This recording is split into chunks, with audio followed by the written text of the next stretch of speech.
샘물 호스피스는 제가 여러 번 방문한 적이 있습니다. 온주희 목사님하고 저하고는 옛날에 같은 교회에서 사역을 했고, 또 이사장 되시는 손봉우 교수님은 또 저희 미랄복지단 초대 이사장으로서 40년 이상 같이 사역을 하고 있습니다.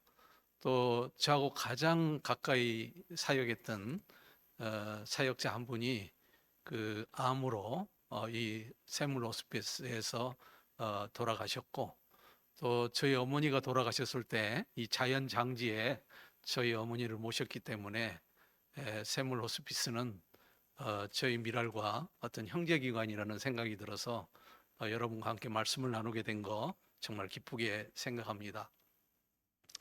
이 세상에는 크게 두 가지 종류의 사랑이 있습니다. 첫 번째 종류의 사랑은 우리가 너무나 잘 알고 또 실천하기가 쉬운 사랑인데요. 바로 에로스라고 하는 사랑이죠. 에로스. 사람들은 에로스라고 그러면 대개 남녀 간의 사랑을 에로스라고 생각하는 경향이 있는데, 물론 맞습니다. 그런데 조건을 가지고 사랑하는 것을 우리가 에로스라 이렇게 이야기합니다. 마치 젊은 처녀가 이제 결혼을 앞두고 남자를 고를 때 어떤 남자를 사랑하고 싶냐 이렇게 물어보면 돈키호테를 좋아한다고 그럽니다. 돈키호테. 그래서 돈키호테가 뭐냐 그랬더니 네 가지 조건을 가져야 된다고 합니다. 첫째는 돈이 많은 남자. 두 번째는 키가 큰 남자. 세 번째는 호감형 남자. 잘생겨야 되겠죠. 멋지게 생긴 남자를 좋아한다는 겁니다. 태는 이제 매너 있는 그런 테크닉이 좋은 남자. 이런 이 돈키호테, 이렇게 이제 조건을 가지고 우리 인간들은 사랑하는 경향이 있는데, 그와 전혀 다른 종류가 다른 유형이 다른 사랑이 있는데, 바로 조건 없이 일방적으로 사랑하는 하나님의 사랑이 있습니다. 그걸 우리가 아가페라고 그렇게 이야기합니다. 오늘 본문 말씀에 그 하나님의 아가페 사랑을 이사야 선지자는 이렇게 고백하고 있습니다. 여인이 어찌 그 젖먹는 자식을 잊겠으며 자기 태에서 난 아들을 긍휼히 여기지 않겠느냐. 그들은 혹시 잊을지라도 나는 너를 잊지 아니할 것이라. 아마 우리가 이 세상에서 경험할 수 있는 최고의 사랑은 우리가 젖먹이 때 엄마에게 받은 사랑일 것입니다. 그 엄마는요, 이 소위 모와 애착 호르몬이라고 하는 옥시토신 이 호르몬이 분비되기 때문에 본능적으로 자연적으로 아이를 사랑하게 돼 있습니다. 이거는 본능입니다. 그런데요, 아무리 그렇게 본능적인 사랑이 있다 할지라도 몸이 아프다든지 스트레스가 심하다든지 이제 이런 경우가 되면 그 아이를 제대로 케어하지 못하는 경우도 있습니다. 저희 미랄에 오래전에 김호걸이라고 하는 맹인이 있었습니다. 이 친구는 나자마자 선천성 맹인으로 태어났는데 엄마가 아마 감당하기 어려웠던 것 같아요. 그래서 아이를 이 맹인 시설 앞에다가 버려버렸습니다. 그래서 이 아이는 태어나자마자 바로 맹인 시설에 입소를 해가지고 그 고아원에서 그렇게 자라게 되었습니다. 호골이가 늘 그런 이야기를 했어요. 왜 어머니가 나를 버렸을까? 그 생각만 하면, 그때가 한 30대 정도 됐는데 눈물이 난대요. 왜 어머니가 나를 버렸을까? 내가 맹인이라고 버렸을까? 다른 맹인들은 어머니가 또 잘 키우는 그런 집안도 있는데 왜 내 어머니는 나를 버렸을까? 그것을 도저히 이해할 수 없고 그것이 가장 큰 마음의 상처가 되었다고 합니다.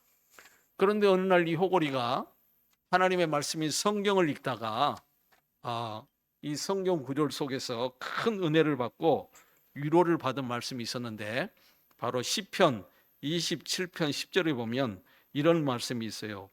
내 부모는 나를 버렸으나 여호와는 나를 영접하시리이다. 이 말씀이 있거든요. 이 말씀을 딱 읽는 순간 이 호골이는 하나님의 그 놀라운 아가페 사랑에 대해서 큰 충격을 받고 큰 위로를 받았다고 합니다. 그래서 어머니가 나를 버렸다는 그 생각이 들 때마다 어머니는 나를 버렸으나 내 하나님은 나를 영접해서 내가 맹인 시설에서 잘 자라게 하시고 공부도 잘 하게 하셔서 이제 이렇게 건강한 청년으로 자립할 수 있게 되었다는 것을 항상 그렇게 간증하는 형제였습니다. 한 40년 전에 제가 일하고 있는 이 미랄에서요, 우리 장애인들이 결혼을 하기가 힘들어요. 그래서 장애인 결혼 상담실을 만들어 가지고 우리 장애인들에게 만나는 날이라는 그런 이제 데이트하는 날을 만들어 가지고 서로 교제하고 중매하는 그런 프로그램을 한동안 열심히 운영했던 적이 있습니다. 그게 당시에 전국에서요, 이 만남의 날 행사 1년에 한 4번 했는데 한 번 할 때마다 한 100여 명씩 이렇게 참석을 했어요. 그리고 장애가 없는 분들도 나는 장애인도 괜찮다, 그렇게 해가지고 참석하는 이 비장애인들도 있었는데, 특히 비장애인이 참석하면 많은 장애인들이 눈독을 들이면서 내가 저 사람하고 이제 한번 교제를 해야 되겠다, 이렇게 해가지고 또 교제를 해가지고 결혼에 성공하는 그런 커플도 많이 있었습니다. 그런데 우리 커플 중에 여성은 소위 이 척추 장애인입니다. 우리가 꼽추라고 그러죠. 대학을 나온, 그리고 집안이 아주 좋아요. 아버지가 대학 교수고 또 집안도 아주 부자였어요. 근데 얼굴도 아주 예쁘게 생겼는데 소위 척추 장애를 가지고 있는 그런 자매가 그 모임에 참석을 했습니다. 근데 그 자매가 장애가 없는 건장한 청년하고 교제를 하게 돼서 드디어 결혼을 하게 되었습니다. 그 여인의 아버지가 얼마나 기뻐했는지 몰라요. 그리고 저희 미랄 결혼 상담실에 대해서 얼마나 감사하게 생각했는지 몰라요. 근데 이 청년이 아주 건강하고 정신도 아주 건전한 그런 청년이었습니다. 그래서 이 처갓집에서요, 이 청년을 위해서 세탁소까지 하나 차려줬어요. 그래서 아주 행복하게 사는 모습을 보게 되었는데 얼마 있어 가지고 임신을 했습니다. 우리 모두가 축하를 했습니다. 그래서 이제 아이를 이 뱃속에서 키워가는 과정에서 문제가 생겼습니다. 어느 날 하열이 많이 심하게 나왔어요. 그래서 병원을 갔더니 산부인과 의사 선생님이 당신의 자궁이 너무 작아서 이 아이를 키울 수가 없어요. 죄송하지만 임신 중절 수술을 해야 되겠습니다.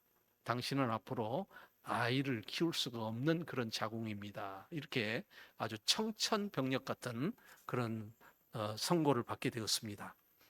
그 아내가 그날 집에 돌아와 가지고 자기 남편에게 이렇게 이야기했습니다. 여보, 나는 절대로 내 아기 포기할 수 없어요. 나는 지금 30년 이상 살았는데요, 우리 아기는 아직 이 세상에 태어나지도 않았어요. 근데 내가 어떻게 이 아이를 죽일 수가 있겠어요? 나는 절대로 포기할 수 없고 끝까지 키워서 낳을 거예요.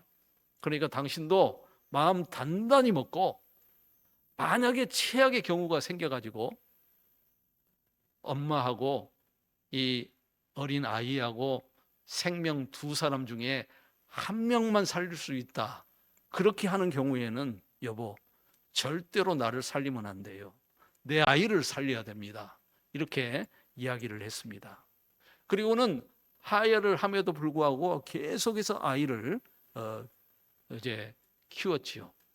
그리고는 결국 이 여인은 쓰러져서 병원에 실려갔는데 정말 이제 이 여인은 사망을 하고요.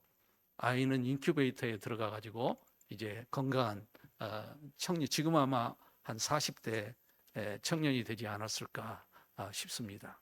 저는 그때 그 사건을 보면서 그 여인이 자녀를 사랑하는, 아이를 사랑하는 그 사랑이 얼마나 크고 놀라운 사랑인지 바로 오늘 성경 말씀에서 우리 하나님의 사랑은 그 여인의 사랑보다도 더 크고 놀랍다, 이렇게 비교해서 설명을 하고 있는데, 저는 그 여인의 사랑을 생각하면 하나님의 사랑이 얼마나 놀라운 사랑인지 다시 한번 눈물이 날 정도로 감동이 됩니다. 토마스라고 하는 목사님이 계셨습니다. 이분이 어느 날 한 성도의 집에 신방을 가게 되었는데, 그 가정에 제인이라고 하는 소녀가 있었습니다. 그런데 이렇게 거실에 앉아가지고 그 제인이 노는 모습을 봤더니 여러 개의 인형을 가지고 너무 신나게 놀고 있었습니다. 그래서 목사님이 제인에게 이렇게 질문했습니다. 얘야, 너 여기 이렇게 많은 인형이 있는데 이 인형 가운데 네가 제일 좋아하고 사랑하는 인형이 누구냐? 이렇게 질문을 했습니다. 그러자 이 소녀가 깜짝 놀란 표정을 지으면서, 목사님, 제가 좋아하고 사랑하는 인형은 여기 없어요. 제 안방에 장롱 속에 꼭꼭 감추어 놓았어요. 이렇게 대답하는 것이었습니다. 그래서 목사님은 그 인형이 너무 궁금하고 보고 싶어서 제인에게 재차 부탁을 했습니다. 애야, 그 인형 나에게 소개해 주렴. 그러자 제인이 자기 안방에 꼭꼭 감추어 놓았던 장롱 속에 인형을 가지고 와서 목사님께 보여드렸습니다. 목사님은 그 인형을 보는 순간 뒤로 넘어질 뻔했습니다. 도저히 사랑할 수 없는, 그리고 쓰레기통에 던져버릴 수밖에 없는 그런 인형을 제일 좋아하고 사랑한다고 하는 것이었습니다. 한쪽 손이 잘리고 한쪽 다리가 잘리고, 그리고 대머리에다가 옷은 남루한 거지 인형이었습니다. 이 거지 인형, 장애 인형, 그거를 제인은 높이 쳐들고 목사님께 자랑하듯이 이야기했습니다. 목사님, 제가 제일 사랑하고 제가 제일 좋아하는 인형이에요. 그래서 목사님은 그 제인에게 그 이유를 물어봤습니다. 애야, 네가 그 인형을 제일 사랑하는 이유가 무엇이니? 그때 제인은 이렇게 이야기했습니다. 목사님, 이 인형은요, 내가 좋아하지 않으면 아무도 좋아할 수 없어요. 내가 사랑하지 않으면 아무도 사랑할 수 없거든요. 그래서 저는 이 인형을 제일 좋아하고 사랑합니다. 그렇게 이야기했습니다. 목사님은 그 이야기를 듣는 순간 하나님의 아가페 사랑이 생각났습니다. 그래서 눈물을 흘리면서 감격했다고 합니다. 우리가 이 세상을 살아나가면서 최고의 기쁜 소식은 천지를 창조하신 만왕의 왕이신 하나님께서 우리를 사랑하셔서 천국을 예비하셨다는 것입니다. 이 세상에서만 사랑한 게 아니고 저 세상에서도 우리를 영원히 사랑하시고 계시다는 사실입니다. 이 사랑이야말로 우리가 눈물 흘리며 감동할 수밖에 없는 사랑이라고 생각합니다. 제가 오래전에 이 미랄 일을 하면서요, 우리 장애인들 이 작업장을 하나 만들어 드리려고 제가 이제 그 당시 IMF 시대였습니다. IMF 시기에 우리 장애인들이 실직을 많이 당했습니다, 당시에. 그래서 그 장애인들에게 일자리를 주려고 이 예배당 교회 교육관을 한 100평을 무상으로 임대를 받아가지고 거기다가 장애인들이 일하는 공장을 만들었습니다. 근데 너무나 갑작스럽게 이 공장을 만들다 보니까 이 사회복지법인의 수익사업으로 신고할 수도 없었고, 또 교회 예배당을 빌려가지고 공장을 만들기 때문에 이게 이 정상적인 그런 사업장이 아니었습니다. 그래서 결국 제 개인 이름으로 이 사업장을 시작할 수밖에 없었는데, 아무튼 그 사업장이 초기에는 잘 돼가지고 돈도 많이 벌고 또 장애인도 한 60명까지 고용을 해가지고 아주 승승장구 잘 나가다가 어느 순간에 이 사업장이 결국은 망하게 됐습니다. 그때 제가 이 사업장에 우리 장애인들을 위해서 급여를 줘야 되기 때문에 보증도 서고 이렇게 했는데, 제가 한 4억 원 정도 이렇게 보증을 서가지고 제가 그거를 한 20년 전에 제가 이렇게 이제 개인이 갚아야 되는 그런 상황이 닥쳐왔습니다. 그리고 월급 차압이 들어오고요. 저희 집에도 이제 그 소위 유체 동산 압류라고 그러죠. 무슨 이제 직기 같은 거, 피아노라든지 뭐 세탁기라든지 이런 거 압류하겠다고 그렇게 연락이 오고, 저는 정말 그때 죽고만 싶었습니다. 예, 너무너무 참 어이가 없었습니다. 예, 그래서 너무 괴로워가지고 정말 죽고 싶었어요. 예, 차라리 죽는 게 낫겠더라고요.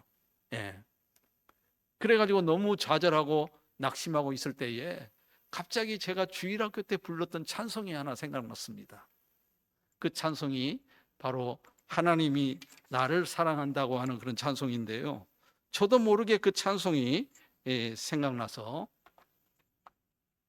그 찬송을 불렀습니다. 이런 찬송이죠. 샛별 같은 두 눈을 사르르 감고 주님의 이름을 부르노라면 우리 주님 너희에게 하시는 말씀 아이야 나는 너를 사랑하노라, 이런 찬송이었는데요. 저도 모르게 개사를 해가지고 새별 같은 두 눈을 사르르 감고 주님의 이름을 부르노라면 우리 주님 너희에게 하시는 말씀 형서가 나는 너를 사랑하노라, 형서가 나는 너를 축복하노라, 형서가 나는 너를 치료하노라, 형서가 나는 너를 인도하노라, 형서가 나는 너를 보호하노라, 이렇게 제가 개사를 해가지고 저도 모르게 이렇게 찬송을 막 불렀어요. 그런데 제 마음속에 놀라운 변화가 생겼습니다.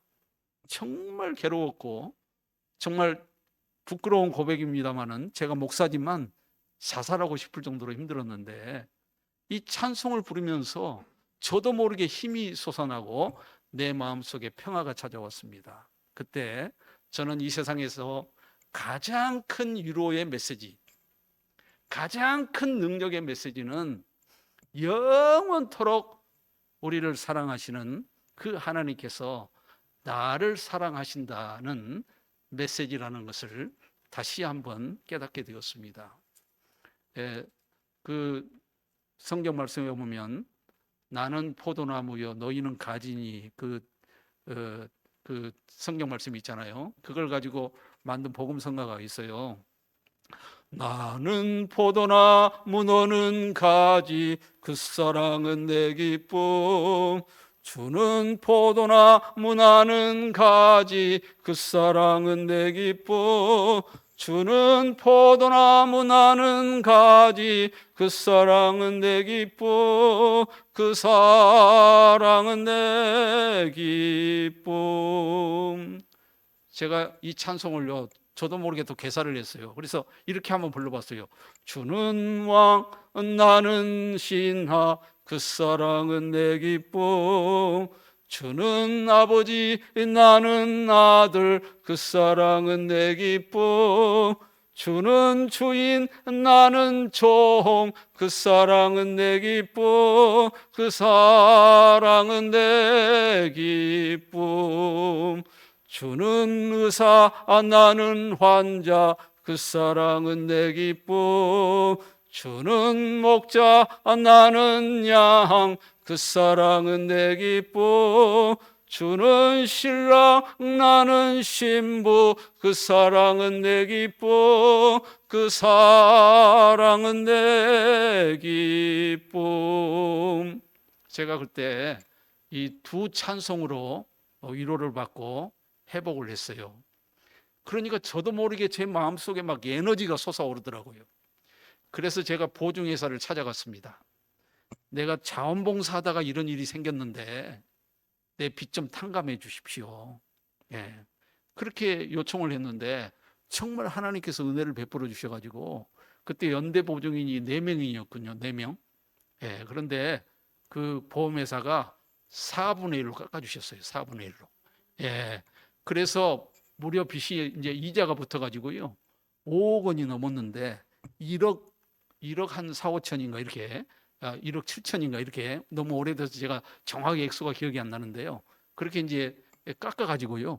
그것도 이제 한꺼번에 갚을 수가 없다 그래 가지고 2년 분할 상환으로 또 그렇게 또 그 배려를 해 주셔 가지고 제 얼굴 보세요. 지금 빚쟁이 같이 보입니까? 그래 가지고 다 갚았는데 갚아가는 과정에서 또 놀라운 일이 생겼습니다. 어떤 선배 목사님께서 저에게 또 한 6,500만 원 정도 지원을 해 주시고 또 제 친구가 또 한 1,000여만 원 지원을 해 주시고 이래 가지고 제가 한 2년 동안 빚을 갚는데 그분들의 그 은혜로 그분들의 사랑으로 빚을 다 갚게 되었습니다. 그리고 제가 이 사건을 통해서 한 가지 깨달은 게 있습니다.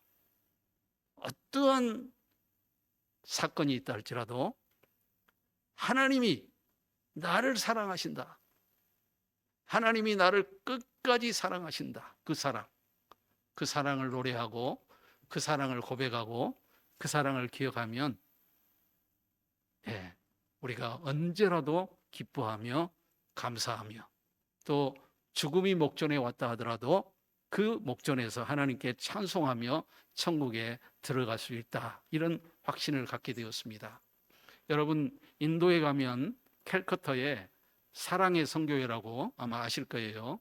그 마더 테레사가 세운 이 사랑의 선교회라고 하는 기관이 있는데 그 기관의 슬로건은 이겁니다. 이 세상에서 가장 가난한 사람 중에 가난한 사람, 이 세상에서 가장 아픈 사람 중에서 더 아픈 사람, 바로 그 사람들에게 사랑의 섬김을 실천하는 것이 바로 이 마더 테레사의 사랑의 선교회입니다. 근데 이 마더 테레사가요 이런 호스피스 시설을 만들었습니다. 임종의 집이라고 하는 이 호스피스 시설을 만들어 가지고 이제 이 환자들을 케어하고 천국에 갈 수 있도록 다 이렇게 서비스를 베풀었는데요. 어느 날 한 젊은 청년, 20대 청년이 에이즈에 걸려가지고 이제 말기에 이르렀습니다. 그 이제 곧 죽음이 목전에 오니까 바로 이 호스피스 시설에 입소를 하게 되었습니다.